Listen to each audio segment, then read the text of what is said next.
Electric flux എന്ന് പറയുമ്പോഴുണ്ടല്ലോ phi is equal to E A cos theta എന്നല്ലേ വരുന്നത്.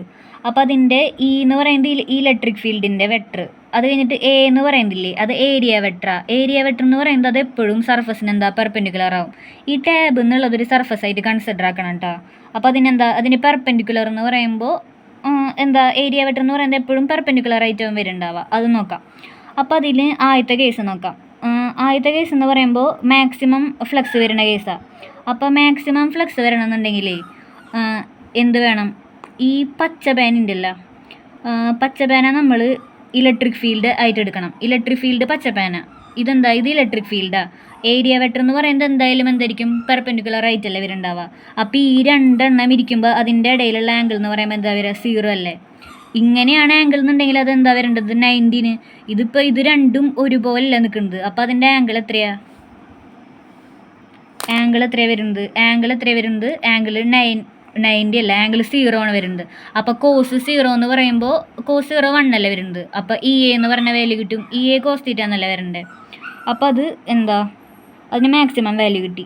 ഇനി മിനിമം വാല്യൂ ഉള്ളത് കേട്ടോ. മിനിമം വാല്യൂ എന്ന് പറയുമ്പോൾ ഇതാണ് ഇലക്ട്രിക് ഫീൽഡ് സർഫസിന് പാരലായിട്ട് നമ്മൾ വെച്ചു. സർഫസിന് പാരലായി വെക്കുന്ന സമയത്ത് ഏരിയ വെക്ടർ എപ്പോഴും പെർപെൻഡിക്കുലർ തന്നെയാണ്. ഇതിപ്പോൾ ഇങ്ങനെ പെർപെൻഡിക്കുലർ ആയിട്ട് നിൽക്കുക. അപ്പോൾ അതിൻ്റെ ഇടയിലുള്ള ഈ ആംഗിൾ ഇല്ലേ, ഇത് 90 ഡിഗ്രി അല്ലേ അതിൻ്റെ ആംഗിൾ വരുന്നത്. അപ്പോൾ കോസ് 90 എന്ന് പറയുമ്പോൾ എത്ര വരെ? 0 അല്ലേ. അപ്പോൾ ഇ എ കോസ് 0 എന്ന് പറയുമ്പോൾ 0 വന്നു. അപ്പോൾ ഫൈ മിനിമമായി അവിടെ. ഇനി ഇൻവേർഡ് ഫ്ലക്സും ഔട്ട്വേർഡ് ഫ്ലക്സും. ഇൻവേർഡ് എന്ന് പറയുമ്പോൾ ഇതാണ് നമ്മൾ സർഫസ് ആയിട്ട് വിചാരിക്കണേ കേട്ടോ. ഇൻവേർഡ് ഫ്ലക്സ് എന്ന് പറയുമ്പോൾ ഈ ടോപ്പ് പോണത് നോക്ക്, ടോപ്പ് നമ്മൾ ഉള്ളിലേക്ക് കൊടുത്തു. അപ്പോൾ ഇൻവേർഡ് ഫ്ലക്സാ. ഇത് ഏരിയ വെക്ടർ എപ്പോഴും പുറത്തേക്ക് തന്നെയാണ്. പെർപെൻഡിക്കുലർ ആയിട്ട് പുറത്തേക്ക് തന്നെ. അപ്പോൾ ഇത് രണ്ടും ഇൻവേർഡ് ഫ്ലക്സ് എന്ന് പറയുമ്പോൾ ഇതുള്ളിലേക്കും പോയി ഇത് പുറത്തേക്കും വന്നു. അപ്പോൾ അവർ തമ്മിലുള്ള ആംഗിൾ എന്ന് പറയുമ്പോൾ എത്രയാണ്? 180 ഡിഗ്രി അല്ലേ വരാ.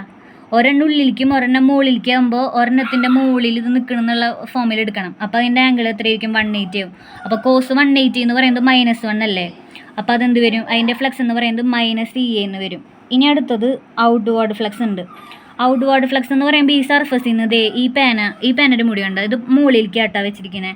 അപ്പോൾ പേന ഇത് മുകളിലേക്കിന് വരുന്നത്. ഏരിയ വെക്ടർ എന്ന് പറയുന്നത് അപ്പോഴും മുകളിലേക്ക് തന്നെ വരും. അപ്പോൾ ഏരിയ വെക്ടർ മുകളിലേക്ക് വരും. അപ്പോൾ ഇവർ തമ്മിലുള്ള ആംഗിൾ 0. ഇവർ തമ്മിലുള്ള ആംഗിൾ 0 ആണെങ്കിൽ എന്തായിരിക്കും? 1 ആയിരിക്കും. അപ്പോൾ അതും വരുന്നത്? അത് പോസിറ്റീവ് ആയിരിക്കും. ഇ എ കോസ് 0 എന്ന് പറഞ്ഞിട്ട് വരും. ഇ എ എന്നുള്ളത് വാല്യൂ വരും. അത്രേ ഉള്ളൂ കണ്ടീഷൻ.